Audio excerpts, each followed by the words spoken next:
घर की सीमा में ये 5 वृक्ष लगाने से घर में भयंकर गरीबी और दरिद्रता आती है। श्री शिवाय नमस्तुभ्यम। महाराज, एक समय की बात है, भगवान शिव तथा माता पार्वती कैलाश पर्वत पर विराजमान थे। माता पार्वती का मन कुछ बेचैन सा था, मानो हृदय में अनेक प्रश्न भर रहे हों। भगवान शिव ने उनकी ओर देखकर मुस्कुराते हुए कहा, हे देवी, आज तुम्हारा मन क्यों अशांत है? कौन से प्रश्न तुम्हारे हृदय में उमड़ रहे हैं? माता पार्वती ने विनम्र स्वर में कहा, हे स्वामी, यदि आप आज्ञा दें तो मैं अपने मन के प्रश्न आपसे पूछूं। भगवान शिव बोले, हे देवी, निसंकोच कहो, तुम्हारे मन में जो जिज्ञासा है उसे बताओ। तब माता पार्वती ने कहा, हे नाथ, मनुष्य को अपने भवन की सीमा में किन किन वृक्षों का रोपण करना चाहिए? कौन से वृक्ष भवन के सम्मुख लगाने चाहिए? किन वृक्षों के रोपण से दरिद्रता दूर होती है? शत्रु, रोग, भय, भूत, प्रेत, पिशाच आदि संकटों से रक्षा के लिए कौन से वृक्ष घर की चारदीवारी में लगाने चाहिए? भगवान शिव मुस्कुराए और बोले, हे देवी, तुमने आज समस्त मानव जाति के कल्याण हेतु अत्यंत महत्वपूर्ण प्रश्न किया है। इस संसार में वृक्षों का योगदान अनुपम है। वृक्ष सदा पूजनीय है। भवन की सीमा में शुभ वृक्ष लगाने से सुख, समृद्धि, आरोग्य तथा सकारात्मक ऊर्जा का संचार होता है। किंतु उत्तर देने से पूर्व मैं तुम्हें एक प्राचीन कथा सुनाता हूँ, जिससे तुम स्वयं समझ जाओगी कि कौन से वृक्ष शुभ हैं और कौन से अशुभ। जो इस कथा का श्रवण करेगा उसके सैकड़ों पाप नष्ट हो जाएंगे और दरिद्रता दूर हो जाएगी। माता पार्वती उत्सुक होकर बोली, हे स्वामी, मैं पूर्ण श्रद्धा से वो कथा सुनूंगी, कृपया आरंभ कीजिए। भगवान शिव बोले, हे देवी, सुनो। प्राचीन काल में हरिपुर नामक एक छोटे से गांव में धर्मदत्त नाम का एक निर्धन ब्राह्मण रहता था। उसकी पत्नी का नाम सुमति था। उनके 2 संतान थे, पुत्र विमल और पुत्री कमला। धर्मदत्त अत्यंत परिश्रमी था, परंतु उसके घर में सदा दरिद्रता का वास था। घर एक छोटी सी कच्ची झोपड़ी थी, चारों ओर खाली भूमि थी, पर एक भी शुभ वृक्ष नहीं था।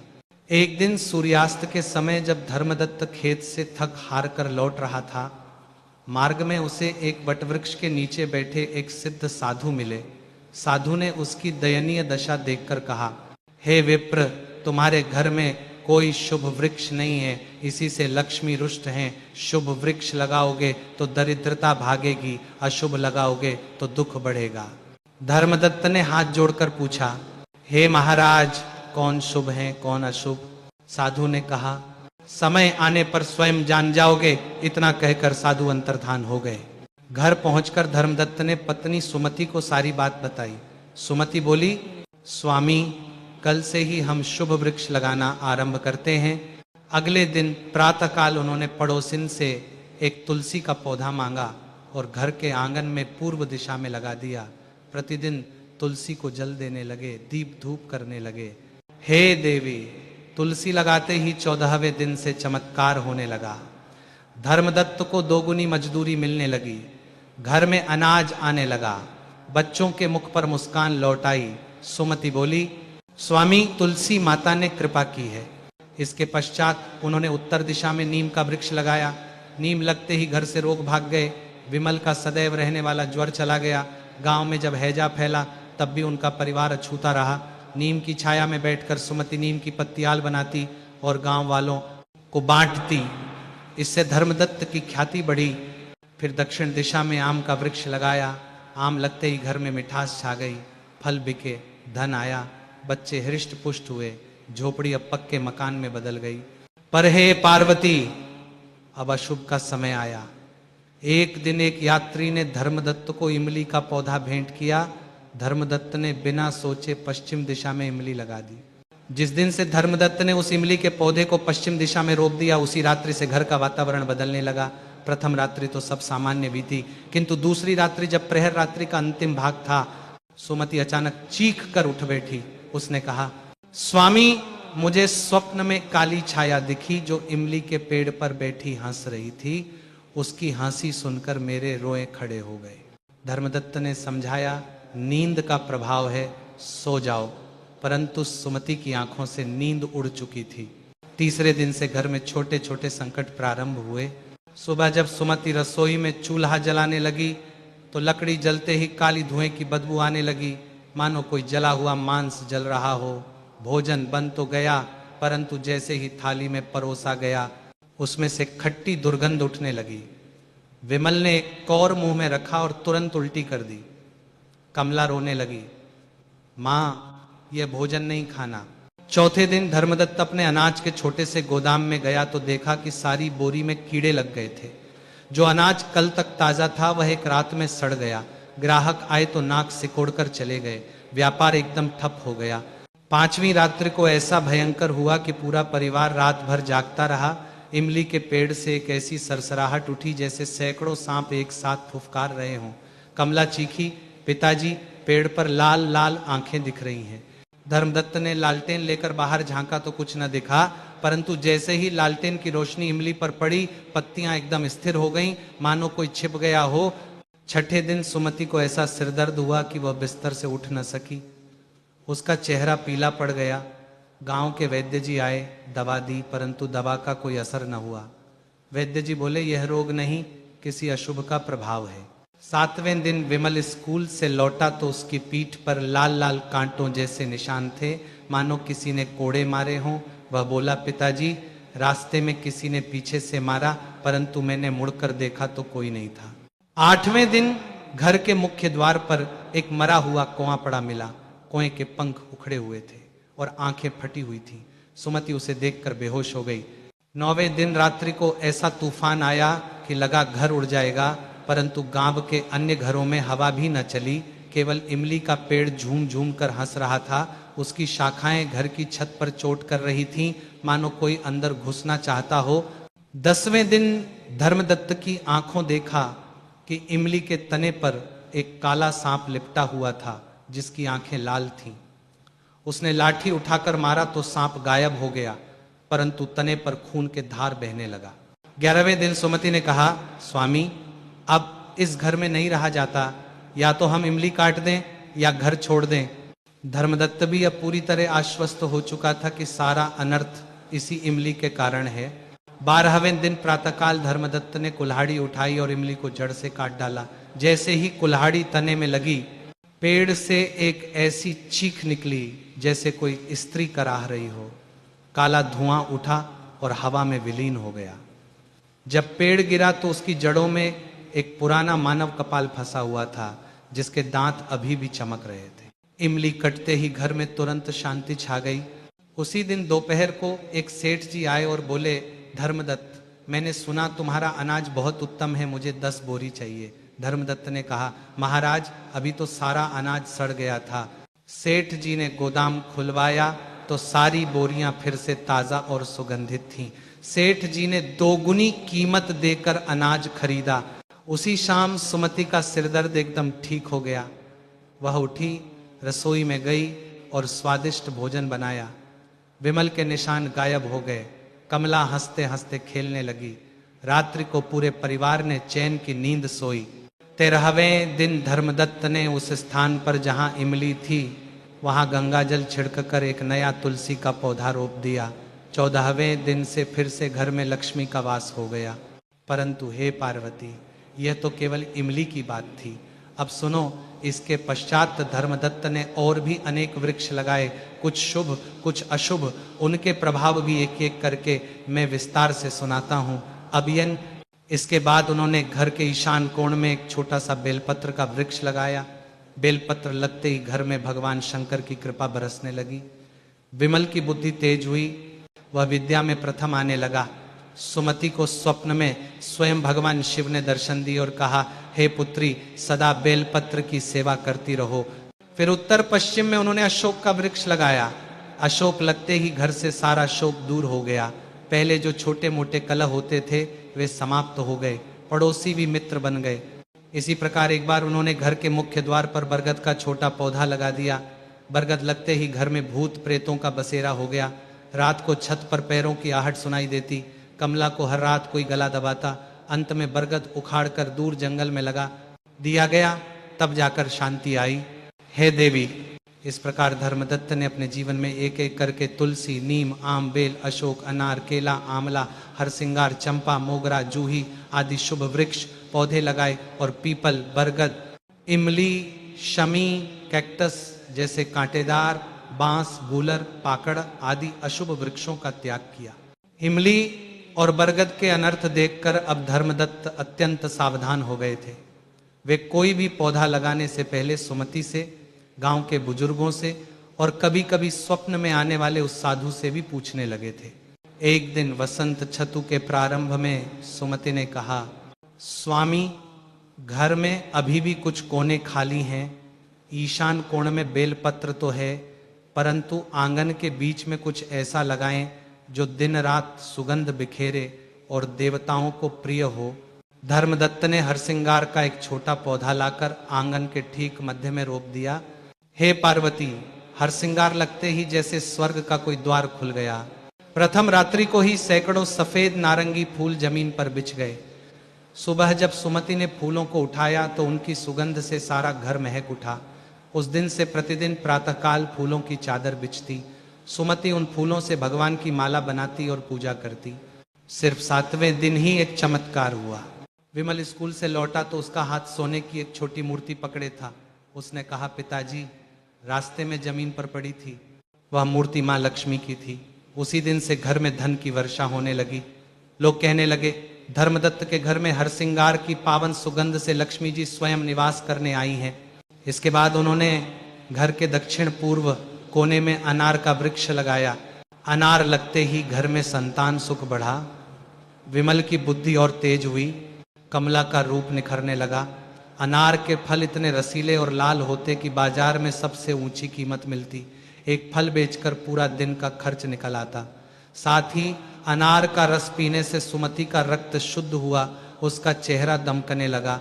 फिर उन्होंने उत्तर पूर्व में जल की दिशा में एक छोटा सा कमल तालाब बनवाया और उसमें लाल गुलाबी कमल के पौधे लगा दिए। कमल खिलते ही घर में इतनी शांति छा गई कि पड़ोस के लोग भी शाम को आकर तालाब किनारे बैठने लगे। जो भी वहां बैठता उसका मन शांत हो जाता। एक दिन राजा का मंत्री बीमार होकर उधर से गुजरा। उसने कमल तालाब में हाथ मुंह धोया तो उसकी पुरानी खांसी एकदम ठीक हो गई। उसने धर्मदत्त को इनाम दिया और राज दरबार में उसकी प्रशंसा की। परंतु हे गौरी, अभी भी एक गलती बाकी थी। एक दिन गांव में मेला लगा। वहां एक व्यापारी ने बड़े प्यार से एक बहुत सुंदर चमकदार कांटों वाला पौधा दिखाया और कहा, यह विदेशी पौधा है, इसे नागफनी कहते हैं। इसे घर में रखने से चोर डाकू नहीं आते। धर्मदत्त मोहवश उसे ले आए और घर के मुख्य द्वार के दोनों ओर 2 नागफनी के पौधे लगा दिए। हे देवी, जैसे ही नागफनी की जड़ जमीन में धंसी, उसी रात से घर में कांटों जैसी पीड़ा होने लगी। सबसे पहले सुमति के पैर में रात को अचानक कांटा चुभा। जब देखा तो कोई कांटा नहीं था, फिर भी दर्द इतना कि वह चल ना सकी। फिर विमल के हाथ पैरों में जलन होने लगी। कमला की आंखों में हर समय कुछ चुभता महसूस होता। घर में मेहमान आते तो उनके साथ भी झगड़ा हो जाता। पड़ोसी कहने लगे, धर्मदत्त बहुत घमंडी हो गया है। व्यापार में भी हर जगह रुकावट आने लगी। ग्राहक आते और बिना खरीदे लौट जाते। 17वीं रात्रि को ऐसा भयंकर स्वप्न आया कि धर्मदत्त चीख कर उठ बैठे। उन्होंने देखा कि दोनों नागफनी के पौधे मनुष्य जैसे हो गए हैं और उनकी कांटेदार भुजाएं घर के अंदर घुस रही हैं। सुबह उठते ही उन्होंने कुल्हाड़ी उठाई और दोनों नागफनी को जड़ समेत उखाड़ फेंका। जैसे ही अंतिम जड़ कटी, घर से एक लाल धुआं निकला और हवा में विलीन हो गया। उसी दिन से फिर से शांति लौट आई। नागफनी हटाने के बाद उन्होंने उसी स्थान पर दोनों ओर मोगरे के पौधे लगा दिए। मोगरा लगते ही घर में इतनी सुगंध फैली कि गांव की गलियां भी महकने लगीं। रात को मोगरे की खुशबू से नींद इतनी गहरी आती कि सुबह उठने पर शरीर में नई स्फूर्ति रहती। मोगरे के फूल बेचने से भी अच्छी कमाई होने लगी। फिर एक दिन उन्होंने घर के पश्चिम में केले का पौधा लगाया। केला गुरु का प्रतीक है। केला लगते ही विमल की बुद्धि और तेज हुई। उसने संस्कृत के बड़े बड़े श्लोक कंठस्थ कर लिए। गुरुजी ने कहा, यह बालक आगे चलकर महान पंडित बनेगा। केले के पत्तों से भोजन परोसने पर भोजन में औषधीय गुण आ गया। जो भी घर में भोजन करता उसका पाचन ठीक हो जाता। परंतु एक बार फिर मोह हुआ। एक साधु ने आकर कहा, घर में पीपल का पौधा लगा दो, बहुत पुण्य मिलेगा। धर्मदत्त ने बिना सोचे घर के पीछे उत्तर दिशा में पीपल लगा दिया। तीसरे ही दिन से रात को पीपल की पत्तियों में से रोने की आवाज आने लगी। कमला को हर रात कोई दबाता। सुमति को लगा कि कोई बूढ़ा व्यक्ति घर में घूम रहा है। आखिरकार एक विद्वान ब्राह्मण ने बताया, पीपल घर के अंदर नहीं लगाना चाहिए, इससे पूर्वजों की आत्माएं बेचैन हो जाती हैं, इसे मंदिर या श्मशान में लगाओ। धर्मदत्त ने पीपल को उखाड़कर गांव के शिव मंदिर में लगा दिया। उसी रात से शांति लौट आई। इसी प्रकार उन्होंने आंवला, अमरूद, जामुन, सीताफल, नारियल, मौलसिरी, चंपा, जूही, मदारा, अपराजिता, मंदार, कनेर, किंतु केवल सफेद कनेर, लाल नहीं, मदार किंतु बाहर की ओर, गुलाब, सुगंधित देसी आदि शुभ पौधे लगाए और कांटेदार दूध वाले जैसे गूलर, पाकड़, अकवा, बांस, बबूल, नींबू घर के अंदर, विलायती बबूल, रबर का पौधा, मृत पौधे, सूखे फूलों की सजावट आदि अशुभ चीजों को सदैव दूर रखा। हे देवी, इस प्रकार वर्षों बीत गए। धर्मदत्त का छोटा सा घर अब विशाल हवेली बन चुका था। विमल महान पंडित बन गया। कमला का विवाह राजघराने में हुआ। गांव वाले उन्हें वास्तु विद्या का महारथी मानने लगे। जिस दिन धर्मदत्त ने अंतिम अशुभ वृक्ष, एक सूखा हुआ गूलर का टुकड़ा जो कोई सजावट में लाया था, भी घर से बाहर फेंकवा दिया, उसी रात्रि को वह सिद्ध साधु फिर प्रकट हुए। इस बार वे अकेले नहीं थे, उनके साथ एक तेजोमय ज्योति थी जिसमें स्वयं भगवान शंकर और माता पार्वती के दर्शन हो रहे थे। साधु ने धर्मदत्त से कहा, हे विप्रवर, तुमने अपने जीवन से स्वयं ही समस्त प्रयोग कर लिए। अब तुम्हारा घर साक्षात वैकुंठ बन चुका है। आज मैं तुम्हें समस्त शुभ अशुभ वृक्षों का निश्चित नियम बता रहा हूं। इन्हें अपने हृदय में अंकित कर लो और समस्त मानव जाति को बतलाओ। इतना कहकर साधु ने एक एक करके सभी नियम बतलाए।